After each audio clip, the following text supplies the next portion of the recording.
Ugh. Spam calls. Sound familiar? Introducing Line 2. Get a second phone number right on your existing phone. Imagine discounts, appointments, online forms. Handle it all without giving out your personal number. It's like having a secret weapon against spam. And when those unwanted calls sneak through, boom, blocked. No more interruptions, no more stress. Stay connected, stay protected. Keep your main number safe and out of harm's way. Ready to take back your phone? Visit line2.com/audio or download Line 2 in the App Store today. Hi, and welcome to episode 413 of the Find Your Food Voice podcast. I am Julie Duffy Dillon, registered dietitian and your host. Welcome to the show where we are going to be unpacking if your relationship with food is still haunting you.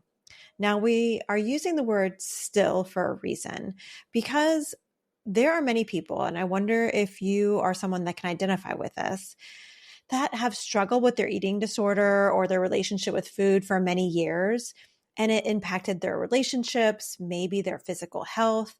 And now you have really pushed to recover and reclaim your life. And it may seem from the outside looking in that everything is fine, but is it really fine? There are many times where I would be sitting with folks in sessions and they would talk about how stressed or anxious or sad or uncomfortable they are around certain foods or certain situations with food, but no one knew it. Everyone thought that they were really doing okay. So if you are someone who is suffering in silence, we made this episode for you. And by we, I mean my guest today, Jamie Magdic, who is a registered dietitian specializing in eating disorders. And actually, Jamie reached out to me because she wanted to chat about pseudo recovery. That's the term that she uses for this experience where you've come a far way, you've come along, yet you may still feel really uncomfortable in certain situations or around certain foods. And she wants you to know that there's more. There's more that you can do to help your relationship with food. And what we're going to talk about are some of her experiences in pseudo recovery as she was in her first few years as a registered dietitian. And as we unpack this, I hope that it's going to be something that gets you going to make those next steps, because you can continue on and where you are and be fine. And what if there was more? So we hope that this gives you some first few steps into this next stage of your recovery. I want to give you a few announcements just to make sure you and I are totally caught up. I have been getting into Substack more and more. Are you over there too? I've always enjoyed writing. And of course, writing the Find Your Food Voice book, it helped me to really appreciate that I enjoy writing. So as I was writing the book, I did start reading people's Substacks, and I decided I wanted to move a lot of my email communication with you over on Substack. And I've been publishing essays about every week. My last one was all about how I've created an anti-diet home culture. I've officially been a parent for 17 years now. Totally bananas. But, after 17 years, not that I'm doing it perfectly or in this exact right way, but I wanted to share with you a lot of the answers that I tell people when they ask me, like, what can I do with food, with helping my kids to help them to respect all bodies and body size and to have a healthy body image. So I wanted to just catalog it all for you.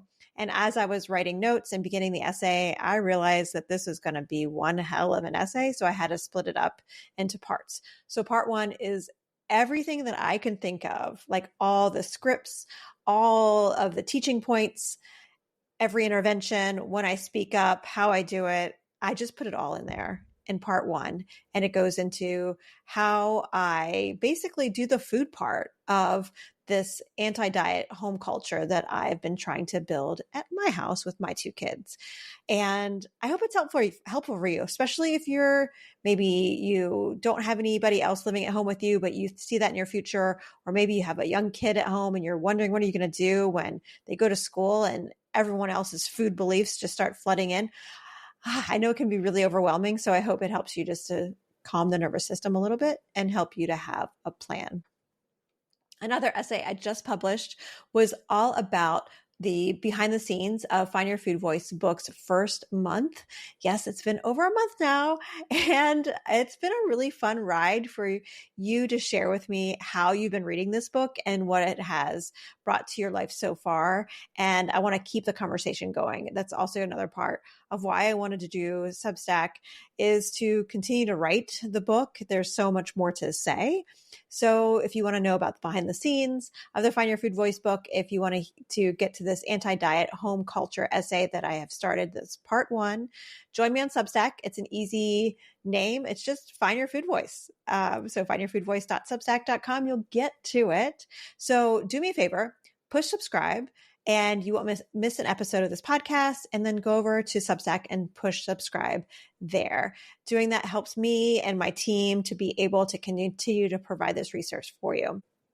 Before we get to this conversation with Jamie, I want to let you know one more just scheduling tidbit.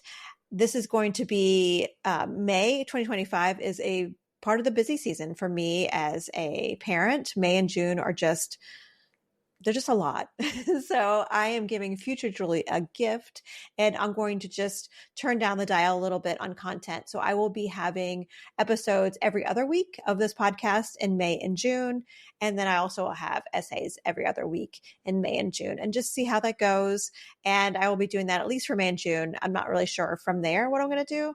I want to be transparent with you. I'm just experimenting, and we'll see what happens. So if you push subscribe here and also on Substack, that way you know you will not miss a thing no matter what. But that is all the housekeeping I have for you. So we are going to get to my episode with Jamie after a very quick sponsor break. The Find Your Food Voice book offers a supportive path away from dieting. The Seattle Times says that this Find Your Food Voice book is warm and nurturing, but doesn't shy away from the hard things.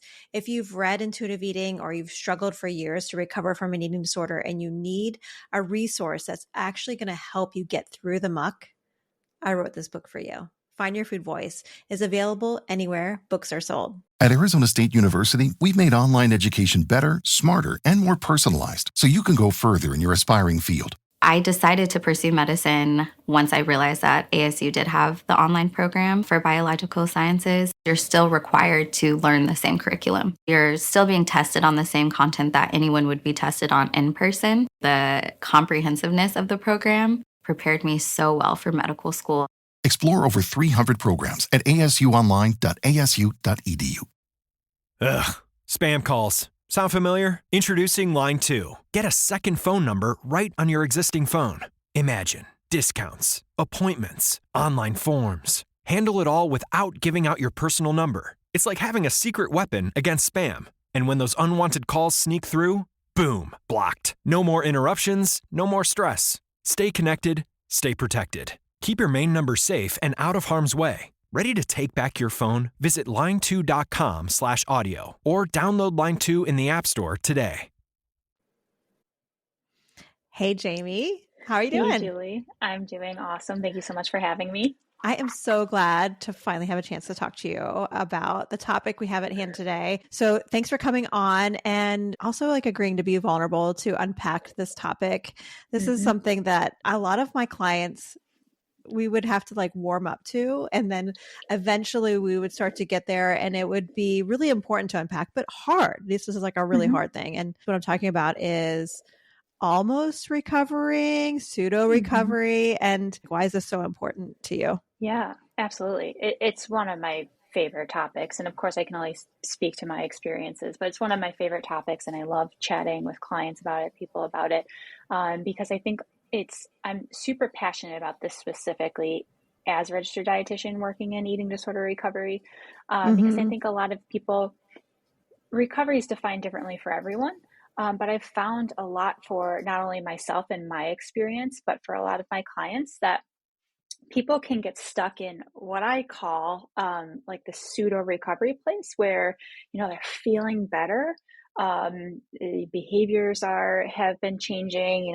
They're decreasing, maybe a little bit better relationship with food and body, but they're still struggling, or they feel like they've reached a place and this is just as far as they can go. So I've experienced that a lot with clients. I've experienced it with myself, and I'm really passionate about, consistently pushing for, more, asking themselves, where else can I go? What other resources can I get? Is this good enough for me? I also think that a lot of people, everyone's journey is different. I really wanted to have a disclaimer there for that. Everyone's is different. But I think that people are also get the message that, they may be struggling with X forever, or it's unmovable. And not, just in some places they may get that. And when I hear that, it breaks my heart. And I felt that way too when I was in pseudo recovery and got similar messages. And so I like to challenge that and see where else we can go so that people can be freer and reach, maybe more goals they didn't think were possible. So yeah. Are there certain areas that you see that come up a lot for people that's like, this is a common pseudo recovery block? Yeah, absolutely. A few pieces. I think, in the areas of food and body image and maybe some of the deeper therapy work.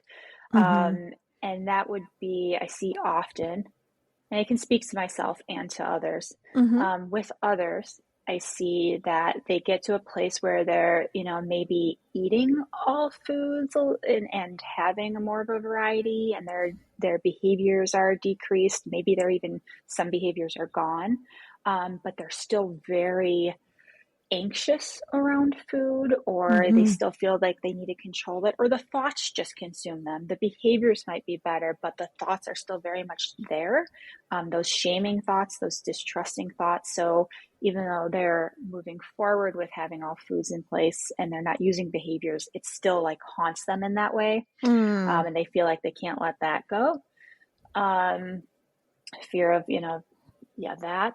I would say body image, where they may feel better about the food and have maybe a trusting relationship with food, but they haven't explored body image to its capacity and in all the ways they can help further their relationship with body, where they feel more accepting, confident, understand it more, less alone, more of a friend with their body.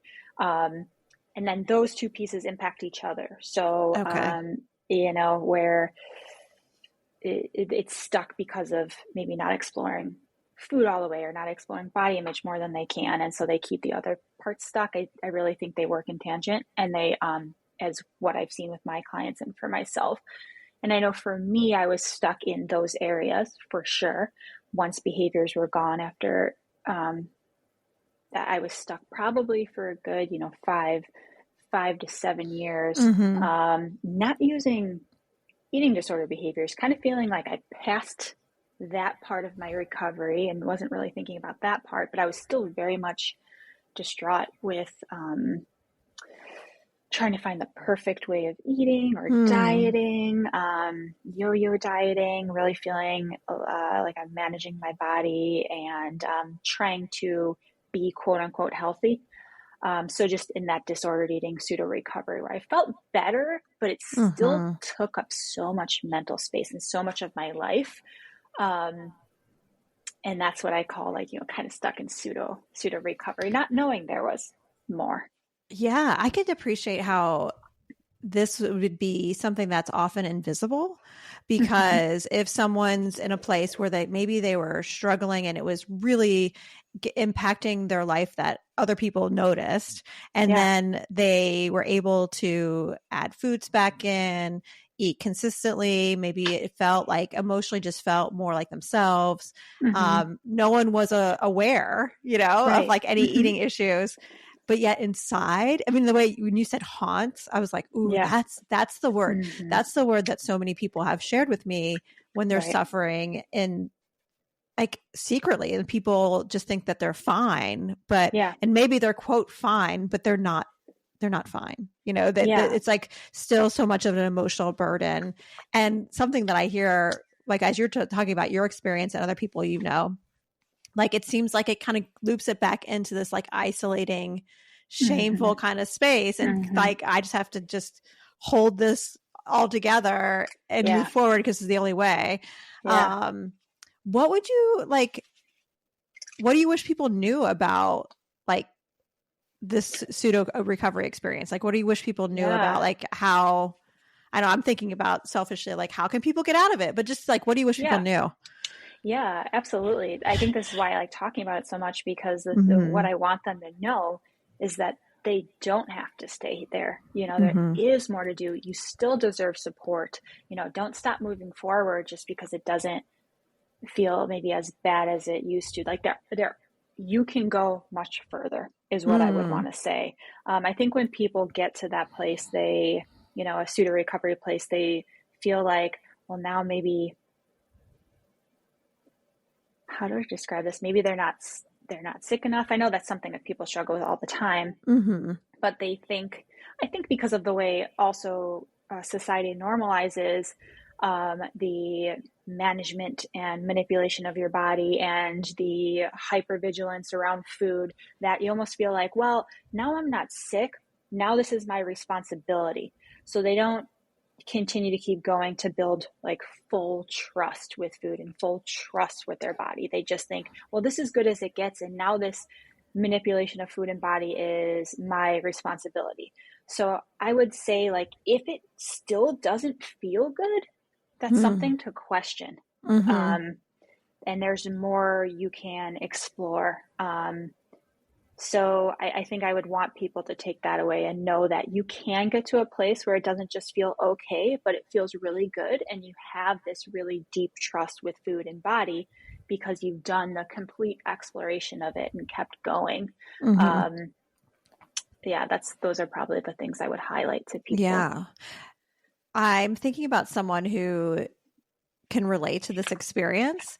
Mm-hmm. And I would imagine many people, as they're recovering from their eating disorder or trying to like just move away from dieting in general, Mm-hmm. how a lot of times those actions they happen because you're doing it for someone else.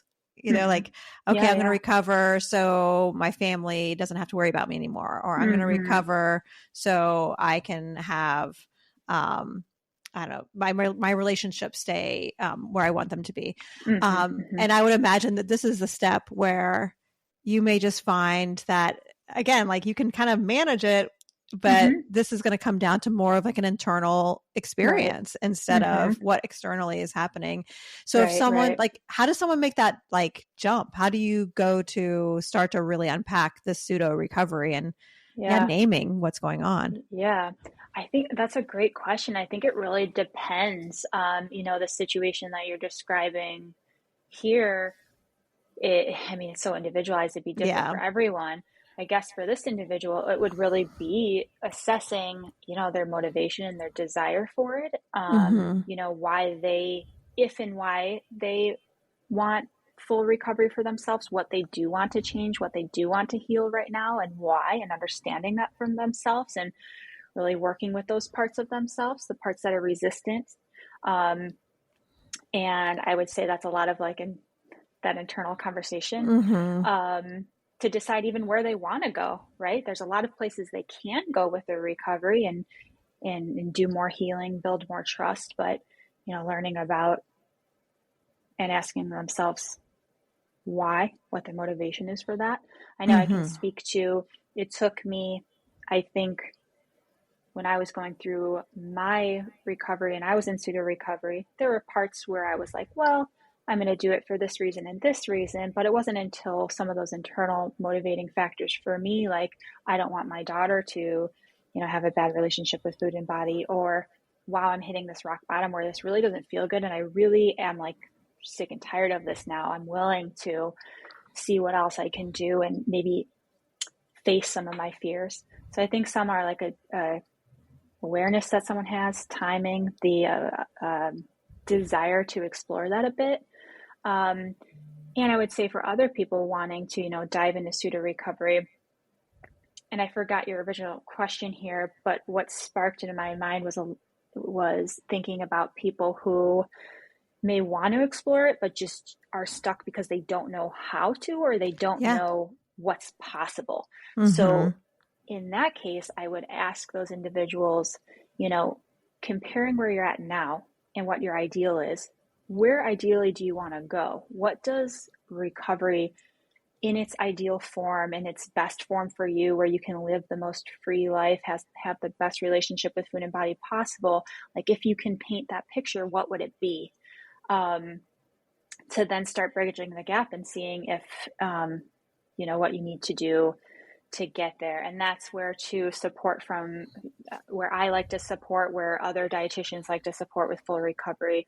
And what I'm really trying to name here today is that it is possible. There are a lot of things you can do and keep working on when it comes to building trust in your understanding and relationship with food and body that can get you to those more ideal places where the food noise is a lot less, behaviors are disappearing, you're more grounded in, you understand it more at a deeper level, where you can let go more and more and more. So, yeah, I know that was a little bit all over the place, but I hope that made No, I totally sense. followed for sure. And you know what I'm thinking about? I don't know if you have worked with other dietitians that were like clients of yours. And that's where I, first of all, I have to say, like, the dietitians that were my clients over the years, what a privilege to have to be able to work with folks who are colleagues of mine and helping them with recovery. And many of those folks who also were in a lot of these pseudo recovery experiences. And I think like being a dietitian in itself is just a challenging job for so many reasons. Like we have to like feed ourselves and our family and, make grocery lists. And then we have to go to work and talk about it too. It's just like a lot of food talk. Did you find like the experience, and I don't know like when you became a dietitian and when pseudo recovery experience was for you and if they overlapped, but like how has your like your job as a dietitian impacted this pseudo recovery experience for you? Oh yeah, absolutely. That's a good question. So I started struggling with my eating disorder when I was, I'm 36, when I was maybe 11 or 12.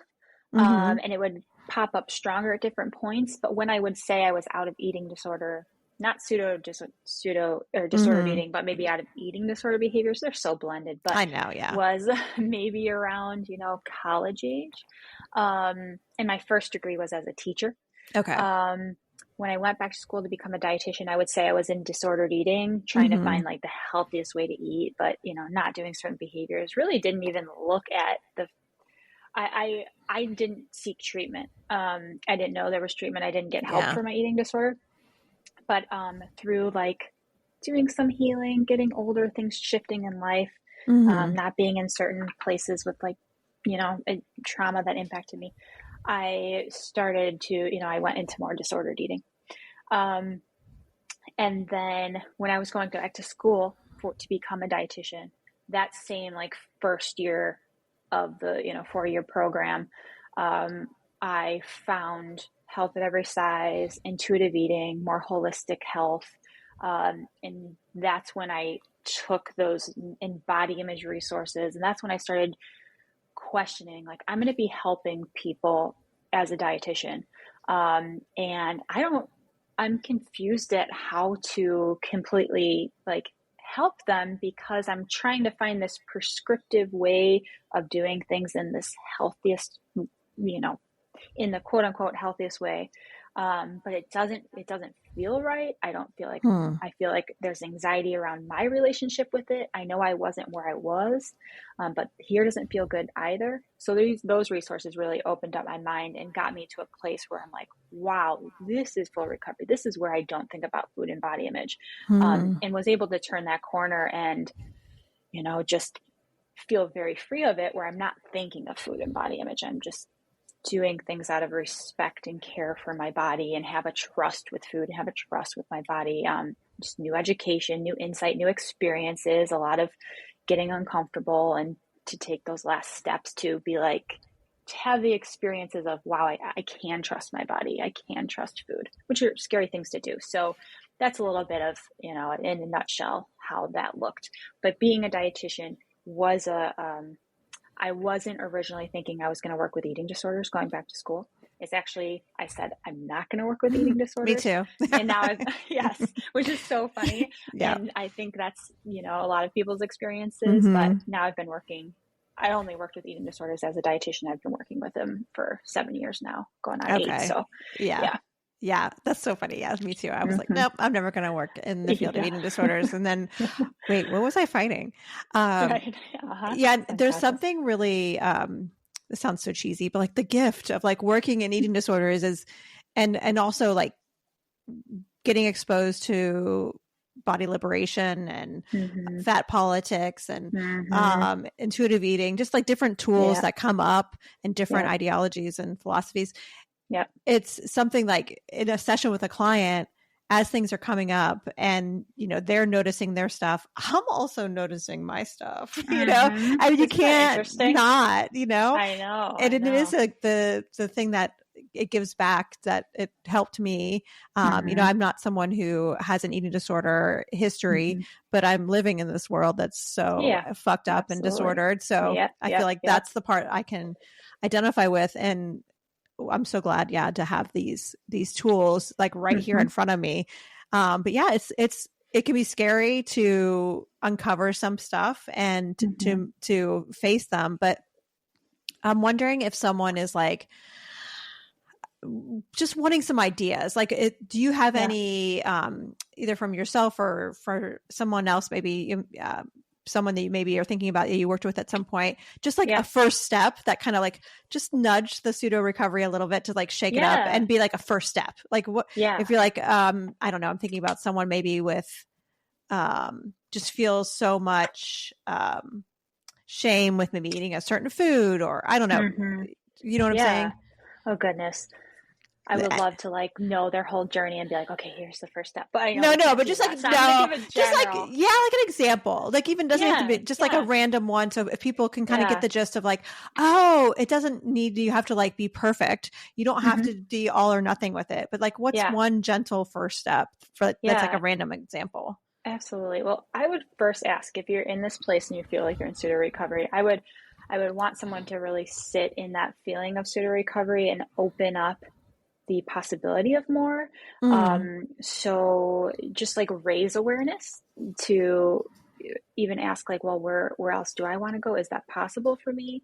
And because I think that's pretty powerful in and of itself, because I would say when I was in pseudo recovery, high functioning, it didn't, it felt like it didn't impact me much, because it didn't impact me as much as it did before. But still, my confidence around my body and my relationships and intimacy and going out and it just taking up space in the grocery shopping and meal prepping and just how much energy it took. I know I didn't like that.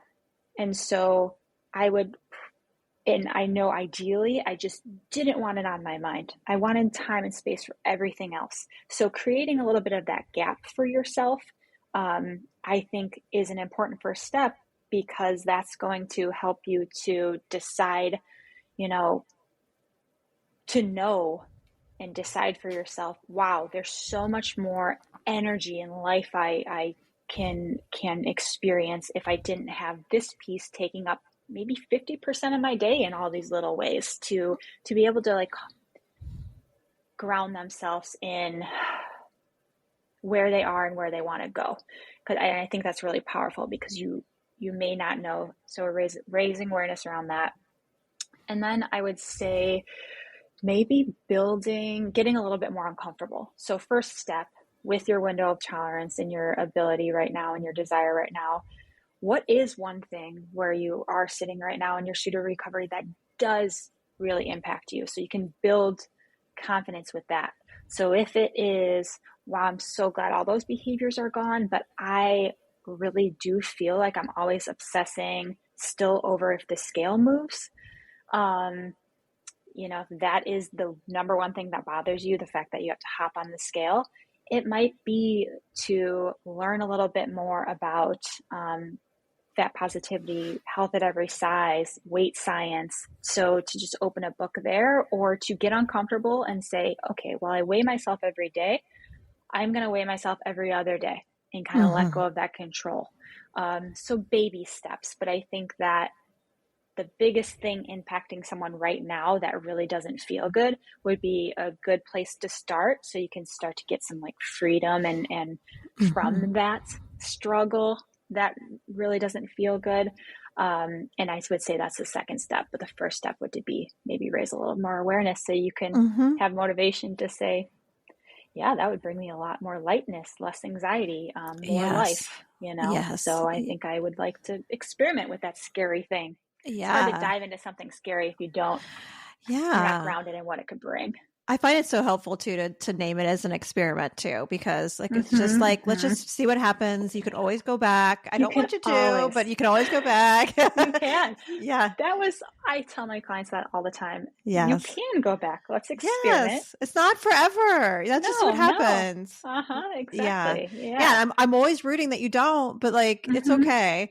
And so much of eating disorders and like their roots and like white supremacy, it's like super rigid, all or nothing, perfectionistic. Like, no, we don't want to go in that space. That's not what we were looking for. It's just like I love how you gave some examples of just like these are like baby steps, like you said, to start to like just shake it up a little bit.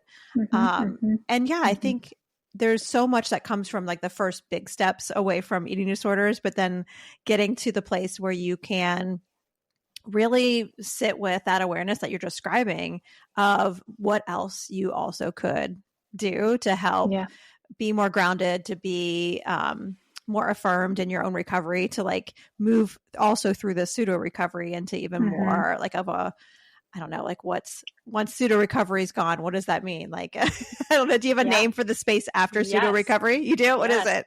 I mean, for me, I would say, and this is, again, I don't want to say anything that's going to maybe invalidate someone's experience. Yeah. But what I would probably call it is, full recovery. I think that it was somewhat beneficial for me that I didn't know there was help. I didn't know I had a problem, right, with my eating disorder when I was younger. So I never was diagnosed, but I think that's helpful. And like, I am struggling with an eating disorder, right? I'm struggling with my relationship with food and body. And now I'm not. And so I feel like that diagnosis that I was never given was never stuck with me. So where I would say now is that, I don't know, I'm fully recovered, or that was a part of my life. Now I'm in a different part of my life. It just doesn't feel like part of my life anymore. So that's great. That feels so light, doesn't it? Yeah, it does. I don't think about it. I'm not worried about falling back into it. So maybe full recovery. Okay. I would say. Yeah. And I would invite any listener to like, you decide what would you call it when these next bits are taken care of and you feel like the eating disorder has no more of a grip on you.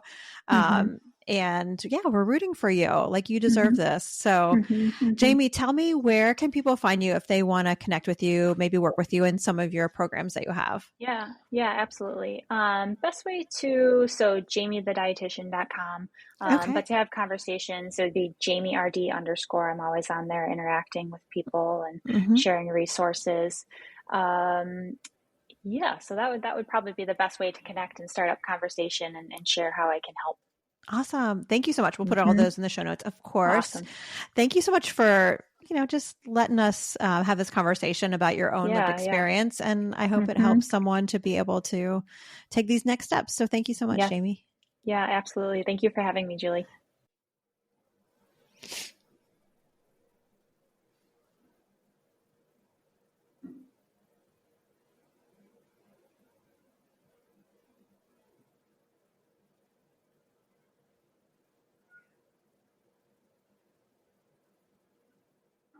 So there you have it. I hope you enjoyed my conversation with Jamie all about pseudo recovery.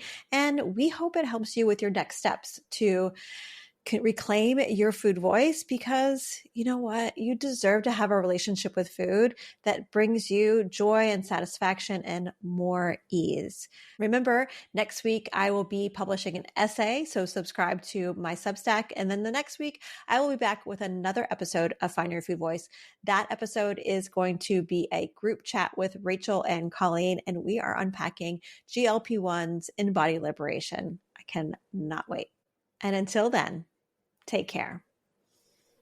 This season, a new hot deal has arrived at Metro. $25 a line for 4 lines with all the data you need and 4 free Samsung Galaxy A15 5G phones. Getting Metro's best deals is easy. No ID required, no activation fees. Get a new number or keep your own. It's up to you. That's 4 lines for $25 a line, plus 4 free phones. Visit a store or go online today. Only at Metro by T-Mobile. When you join Metro Plus Tax. For a limited time and subject to change. Max 1 offer per account.